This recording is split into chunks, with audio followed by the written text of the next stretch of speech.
Bismillahirrahmanirrahim. Here is Ali Akhtar, Head of Maths Department, Britain International School System. Assalamu alaikum dear students. Last time हम लोगों ने exercise start की थी 3.6. 3.6 का हमने क्वेश्चन 1 और उसके डिफरेंट पार्ट्स अटेम्प्ट किए थे. तो आज का जो लेक्चर है वो कंसिस्ट कर रहा है 3.6 पर ही, लेकिन क्वेश्चन नंबर 2 पर. तो हमने इसका क्वेश्चन नंबर 2 डिस्कस करना है आज के लेक्चर में, तो इसको आप अटेंटिवली सुनेंगे. यहाँ देखें एक्सरसाइज 3.6 क्वेश्चन नंबर 2. मेथड इसमें जो चल रहा था वो था के मेथड.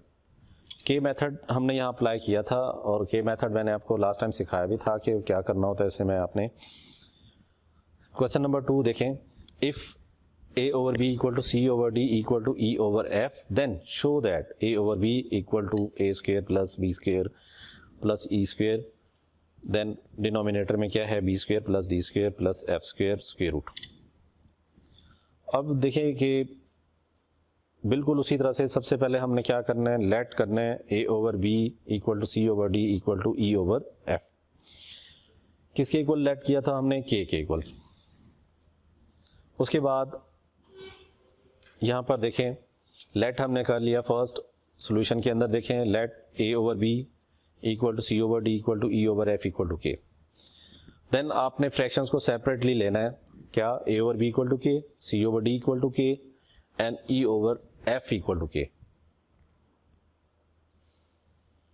उसके बाद देखिए नेक्स्ट स्टेप में क्या किया, हमने क्रॉस मल्टीप्लाई किया, a की वैल्यू फाइंड कर ली, a equal to b k. इसी तरह c की वैल्यू भी फाइंड की, c इक्वल टू डी के. इसी तरह e की वैल्यू फाइंड कर लिया हमने, e इक्वल टू एफ के. हमारे पास देखें 3 वैल्यूज आ गई हैं, a, c एंड e. अब हमने क्या करना है, जो हमने फाइंड करना था a over b equal to square root की फॉर्म में, उसको हमने फाइंड करना है. उसके अंदर हमने क्या करना है, a, c और e जहाँ कहीं हमें इनकी वैल्यूज नज़र आएंगी हमने वो पुट करनी है. तो पहले तो हम देखेंगे left hand side a over b. अब a ओवर b में जो वैल्यू गिवन है हमारे पास वो जस्ट a की है. a किसके इक्वल है, b के. तो a की जगह आप लोगों ने क्या करना है, b के पुट करना है इसमें. और आप देखें कि डिनोमिनेटर में और न्यूमरेटर में सेम टर्म्स आपको नज़र आ रही हैं, सेम वैल्यूज नज़र आ रही हैं, k b कैंसिल हो जाएगा और इस तरह से आपके पास जो लेफ्ट साइड है वो बच जाती है k. नेक्स्ट आते हैं हम राइट हैंड साइड पर. इसकी राइट हैंड साइड देखें, इसके अंदर भी आपने क्या करना है, a की वैल्यू पुट करनी है. जो गिवन वैल्यूज हैं वो a है, b की वैल्यू है आपके पास और e की वैल्यू है. a की जगह हमने b के पुट कर देना है, b की जगह d के पुट कर देना है और e की जगह f के पुट कर लेना है, जो कि हमने ऑलरेडी फाइंड की हुई हैं वैल्यूज़. इसके अलावा देखें इन पर आपको स्क्वेयर्स नज़र आ रहे हैं. स्क्वेयर चूँकि नज़र आ रहे हैं तो a की वैल्यू अगर b के है तो वो वैल्यू स्क्वेयर के साथ क्या बनेगी, b स्क्वेयर k स्क्वेयर. इसी तरह b की वैल्यू थी d के, चूंकि उसके ऊपर भी स्क्वेयर है तो इसलिए वो क्या हो जाएगा, b स्क्वेयर k स्क्वेयर. इसी तरह e की वैल्यू f के थी तो e के ऊपर भी चूंकि स्क्वेयर है तो इसलिए वो भी हो जाएगा f स्क्वेयर k स्क्वेयर. आपको पता है कि हमने फर्स्ट स्टेप में क्या करना होता है, वैल्यूज पुट करनी है. उसके बाद वैल्यूज पुट करने के बाद हमने क्या करना है, उनके स्क्वेयर्स हैं अगर तो स्क्वेयर भी हम ओपन कर लेते हैं और हमने लास्ट स्टेप में जाके हमने कॉमन लेना होता है. तो इसमें आप देखें कॉमन क्या है, यहाँ पर आपको कॉमन नज़र आ रहा है k स्क्वेयर. क्या कॉमन है, k square. k square common लेने के बाद आप देख रहे हैं न्यूमरेटर में और डिनोमिनेटर दोनों सेम नज़र आ रहे हैं. कैसे, b square plus d square plus f square. नीचे भी यही है, डिनोमिनेटर में भी यही है, न्यूमरेटर में भी यही है. दोनों कैंसिल हो जाएंगे और आपके पास बच रहा है k स्क्वेयर और देन उसके ऊपर क्या है, स्क्वेयर रूट. और आपको पता है कि स्क्वेयर और स्क्वेयर रूट हमेशा कैंसिल हो जाते हैं क्योंकि पावर 1 ओवर 2 होती है. तो इस तरह जो राइट हैंड साइड का आंसर बन रहा है, राइट हैंड साइड की जो वैल्यू बन रही है वो k है. इस तरह आप दोनों इक्वेशंस को कंपेयर करें तो इक्वेशन 1 और 2 दोनों इक्वल आ रही हैं. और हमने इस क्वेश्चन में शो भी यही करना होता है, प्रूफ भी यही करना होता है कि लेफ़्ट हैंड साइड और राइट साइड की वैल्यूज़ सेम आनी चाहिए. और देखें कि उसको आपने हेंस करके फाइनली लास्ट स्टेप में यहाँ देखें हेंस करके लिखा हुआ है इसको. इसके सेकंड पार्ट पर आ जाते हैं हम। सेकंड पार्ट पर देखें आपको क्वेश्चन आपके सामने यहाँ नज़र आ रहा है आपको कि लेफ़्ट और राइट साइड दोनों दी हुई हैं, राइट साइड 2/3 पावर के साथ है। तो सोल्यूशन हमने वहीं से स्टार्ट लेना है। हमने क्या किया था फर्स्ट स्टेप में, लेट किया था हमने a/b equal to c/d equal to e/f equal to k। तीनों फ्रैक्शंस को हमने k के इक्वल लेट कर लेना है। उसके बाद हमने क्या किया, सेपरेटली इनको k के इक्वल ले लिया। सेपरेटली k के इक्वल लेने के बाद क्रॉस मल्टीप्लाई किया, तीनों को क्रॉस मल्टीप्लाई किया और a इक्वल टू बी के हो गया, c इक्वल टू डी के और e इक्वल टू एफ के हो गया। इस तरह आपके पास जो वैल्यूज़ आई हैं वो a, c और e की हैं, बिल्कुल उसी तरह से जैसे पार्ट 1 में था।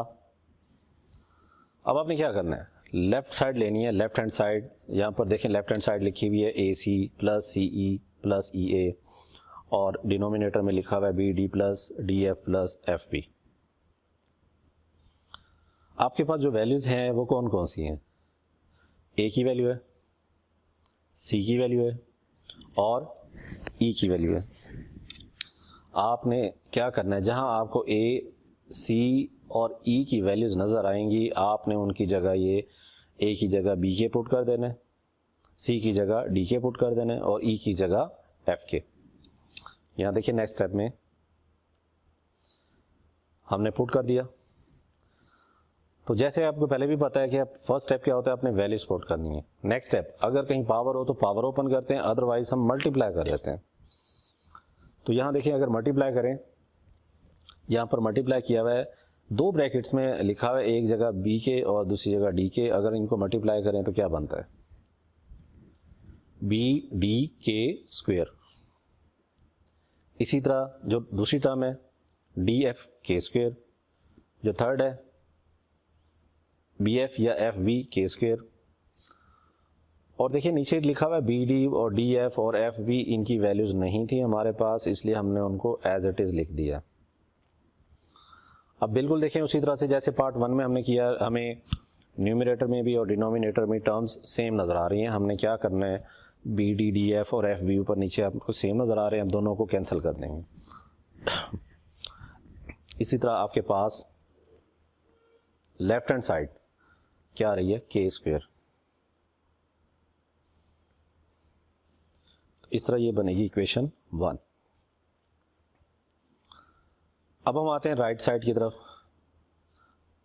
राइट साइड में भी आपने ऐसे ही करना है, ए की जगह बी के, सी की जगह डी के और ई की जगह एफ के। देखें पुट कर दिया।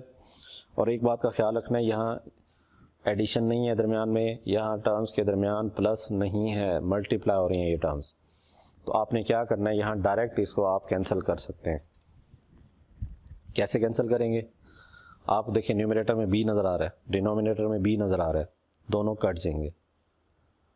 इसी तरह d d से कट जाएगा, f f से कट जाएगा।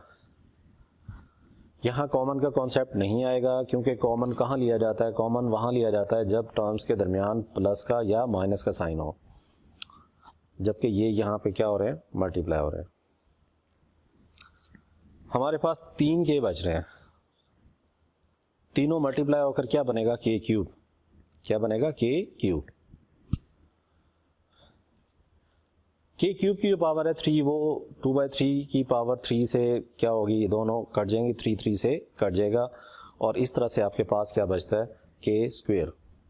अगर आपको याद हो तो इक्वेशन 1 जो हमने बनाई थी, इक्वेशन 1 जो बनी थी वो भी के स्क्वेयर थी, इक्वेशन 2 भी के स्क्वेयर है। इस तरह से देखें कि दोनों लेफ़्ट और राइट साइड्स दोनों हमारे पास क्या आ रही हैं, इक्वल आ रही हैं। आपने यहाँ ये मेंशन लाजमी करना है कि left hand side equal to right hand side, और हैंस करके भी ये लाजमी लिखना है जो मैंने लास्ट में लिखा हुआ है। जो क्वेश्चन में आपको गिवन था उसको हैंस करके आपने प्रूफ की सेंस में उसको लास्ट में लाजमी लिखना है। इसका जो थर्ड पार्ट है वो आपने एज अ, एक ही पार्ट इसका रहता है, क्वेश्चन 2 का एक पार्ट है रिमेनिंग, वो आपने एज अ होमवर्क करना है। और in case of any confusion आप लोग उसको ग्रुप में डिस्कस कर सकते हैं। और इस तरह से आपने अपने नोट्स भी कंप्लीट करने हैं। Thank you and good bye.